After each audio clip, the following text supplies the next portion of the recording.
أعوذ بالله من الشيطان الرجيم بسم الله الرحمن الرحيم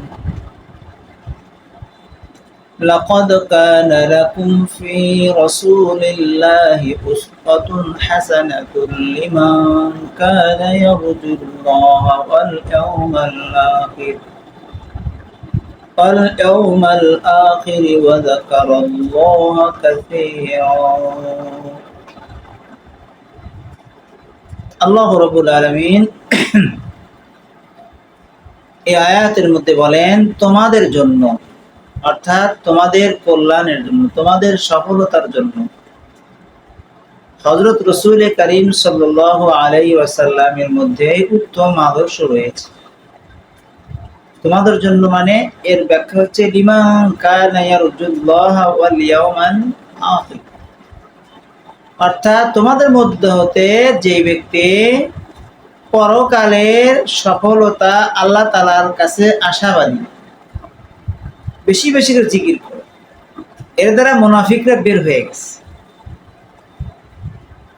অর্থাৎ তোমাদের মধ্যে হতে মুমিন যারা পরকালে আল্লাহ তাআলার কাছে সফলতার আশাবাদী এবং বেশি বেশি করে মাওলার জিকির করে, তাদের সফলতার অর্জনের জন্য হযরত রাসূল করিম সাল্লাল্লাহু আলাইহি সাল্লামের মধ্যেই উত্তম আদর্শ রয়েছে। আর উত্তম আদর্শের অর্থ হযরত রাসূল করিম সাল্লাল্লাহু আলাইহি ওয়াসাল্লামের বাণীসমূহ এবং কর্মসমূহ, এটি তোমাদের এই অনুযায়ী হযরত রাসূল করিম সাল্লাল্লাহু আলাইহি ওয়াসাল্লামের বাণীসমূহ এবং কর্মসমূহ যদি তোমরা তোমাদের জীবনে ফিট করে সেই অনুপাতে জীবন যাপন করো, তবে তোমরা পরকালে সফলতা অর্জন করতে পারবে আল্লাহর কাছ থেকে। এই মর্মেই আল্লাহ তাআলা সূরা আলে ইমরানের মধ্যে আয়াতের মধ্যে বলেছে, আউযু বিল্লাহি মিনাশ শাইতানির রাজীম, বিসমিল্লাহির রহমানির রহিম, কুল ইন কুনতুম তুহিব্বুনাল্লাহা ফাত্তাবিউনি ইউহিব্বুকুমুল্লাহ। আল্লাহ পাক বলেন, ও আমার হাবিব, আমার বান্দাদেরকে আপনি বলুন, ইন কুনতুম তুহিব্বুনাল্লাহ, যে তোমরা যদি আল্লাহকে ভালোবাসতে চাও, ফাত্তাবিউনি, তারা যেন, আপনি তাদেরকে বলুন যে তারা যেন যদি আল্লাহকে ভালোবাসতে চায়, তারা যেন ফাত্তাবিউনি, আপনাকে অনুসরণ করে। আমার অনুসরণ করে মানে রাসূল সাল্লাল্লাহু আলাইহি ওয়াসাল্লাম বলতেছেন, আল্লাহ পাক আল্লাহকে যদি কেউ আমার বান্দা ভালোবাসতে চায়, তাদেরকে বলুন ফাত্তাবিউনি, তোমরা আমার অনুসরণ করো। আল্লাহ পাক এখানে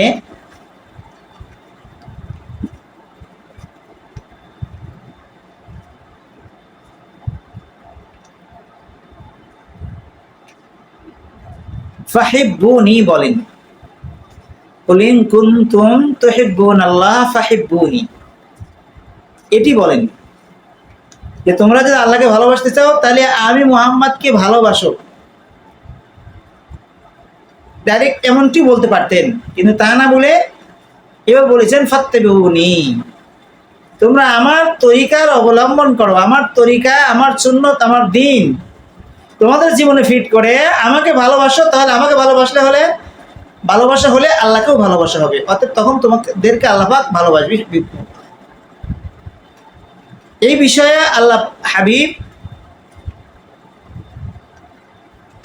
হাদিসের মধ্যে বলেছেন, লা ইউমিনু আহাদুকুম হাত্তা আকুনা আহাব্বা ইলাইহি মিন ওয়ালিদিহি ওয়া ওয়ালাদিহি ওয়ান নাসি আজমাইন,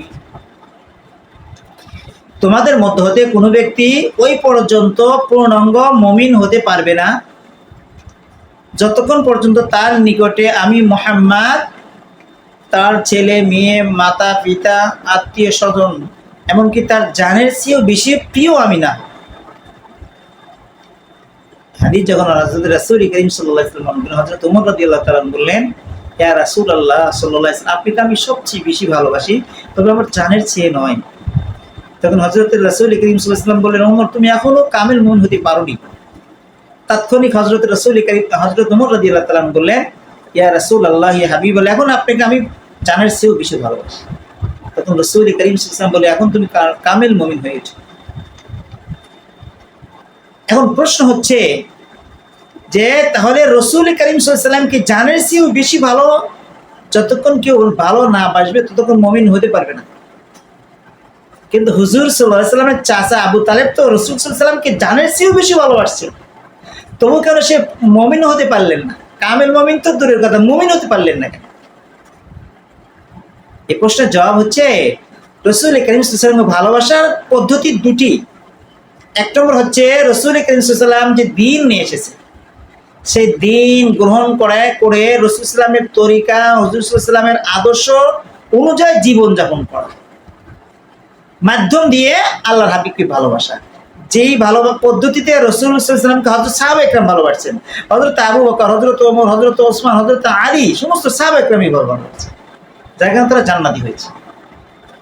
আর আবু তালেব হযরত রাসূল করিম সাল্লাল্লাহু আলাইহি ওয়াসাল্লামকেও ভালোবেসেছেন, কিন্তু দ্বীন ধর্ম রাসূল সাল্লাল্লাহু আলাইহি ওয়াসাল্লামের আদর্শ তরিকা নিজের মধ্যে ফিট করে সেই অনুপাতে জীবনযাপন করার মাধ্যমে ভালোবাসেন, এমনিতেই ভালোবাসছে, যার কারণে সে মুমিন হতে পারে নাই, জাহান্নামী হতে পারে।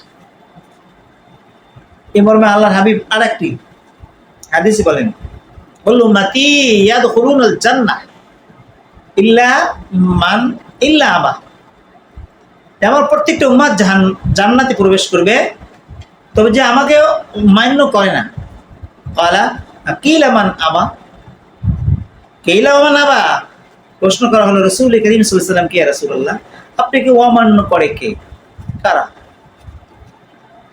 ক্বালা মান আতাআনি দাখালাল জান্নাহ, আল্লাহর হাবিব উত্তরে বললেন যে আমার অনুসরণ করে, আমাকে অনুসরণ করে, তার মানে আমার ধর্ম, আমার সুন্নাত, আমার আদর্শ অনুযায়ী জীবন যাপন করবে, সেই ব্যক্তি জান্নাতে প্রবেশ করবে।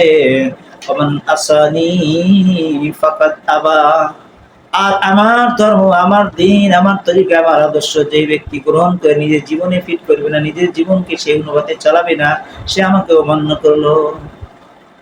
তাহলে বোঝা গেল কি রাসূল করিম সাল্লাল্লাহু আলাইহি সাল্লামকে ভালোবাসতে হবে রাসূল সাল্লাল্লাহু আলাইহি সাল্লামের দ্বীন, ধর্ম, আদর্শ নিজের জীবনে ফিট করে সেই অনুপাতে জীবন যাপন করার মাধ্যমে। তাহলে বোঝা গেল কি আমাদের প্রত্যেকটা কাজ রাসূল করিম সাল্লাল্লাহু আলাইহি সাল্লামের তরিকা অনুযায়ী করতে হবে, তাহলেই রাসূল করিম সাল্লাল্লাহু আলাইহি সাল্লামকে ভালোবাসা হবে। আর রাসূল করিম সাল্লাল্লাহু আলাইহি সাল্লামকে ভালোবাসা হলে এটা আল্লাহকে ভালোবাসা হবে।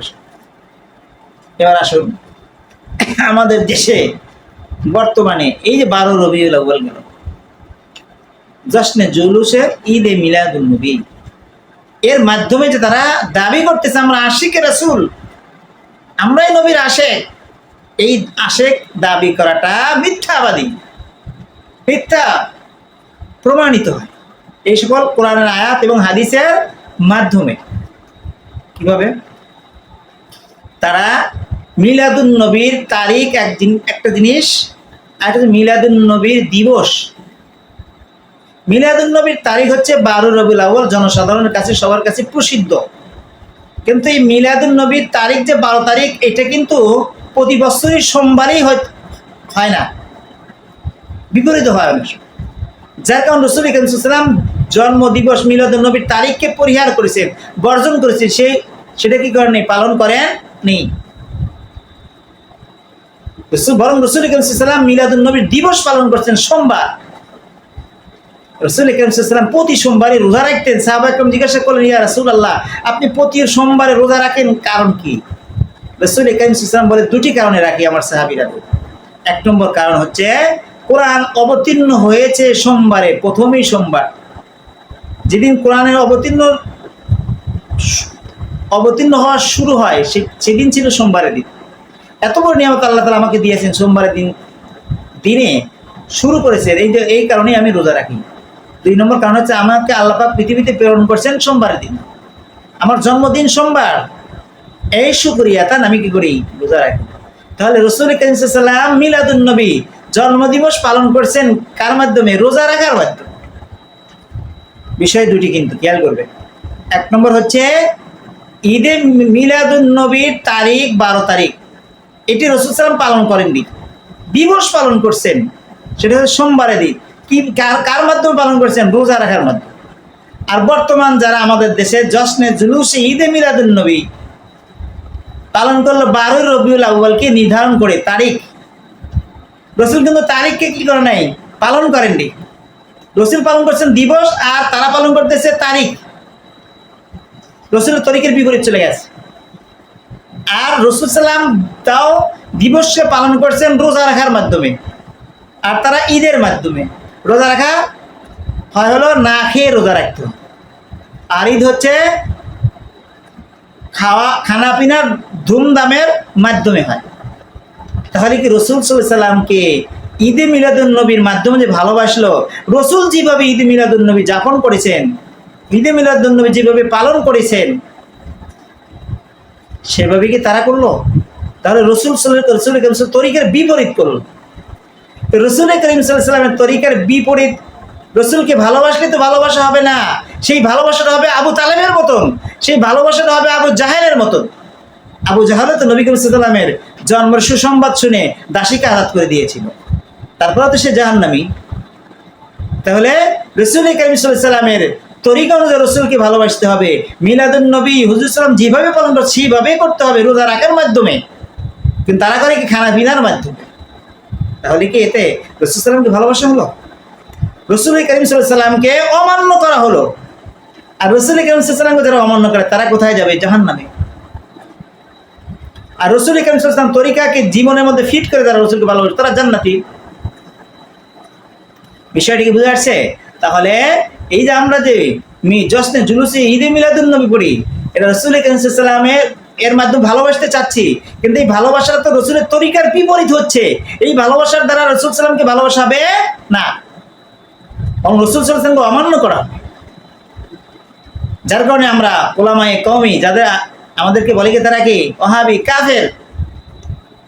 এইভাবে মিলাদ যদি আমরা না, ওরা যেভাবে পড়ে মিলাদুন নবী মানে তারা মনে করে কি মিলাদুন নবীতে জন্ম বৃত্তান্ত আলোচনা করা, যা বুঝালাম আপনাদেরকে, জন্মগ্রহণ করা এই নিয়ে আলোচনা হয়।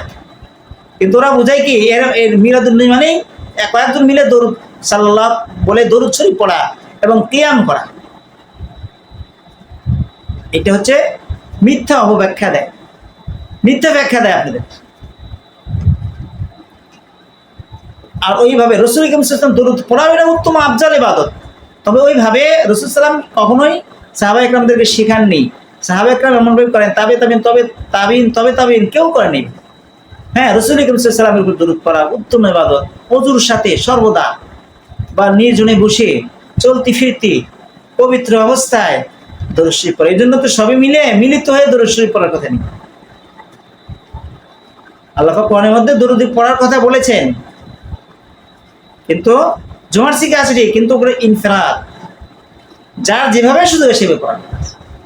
তো যা হোক, রাসূল করিম সাল্লাল্লাহু আলাইহি ওয়াসাল্লামকে যেন আমরা ভালোবাসি, রাসূল করিম সাল্লাল্লাহু আলাইহি ওয়াসাল্লামের তরিকা, দিন, ধর্ম, আদর্শ অনুযায়ী আল্লাহ তাআলা আমাদেরকে সঠিকভাবে প্রকৃতই যে রাসূল করিম সাল্লাল্লাহু আলাইহি ওয়াসাল্লামকে ভালোবাসার যে পদ্ধতি, সেই পদ্ধতি, সেই নিয়ম আমার জীবনে ফিট করে যেন আমরা রাসূলকে ভালোবাসতে পারি। আল্লাহ তাআলা আমাদের সবাইকেই সঠিকভাবে রাসূল করিম সাল্লাল্লাহু আলাইহি ওয়াসাল্লামের আশিক রাসূল যা আছে হওয়ার তৌফিক দান।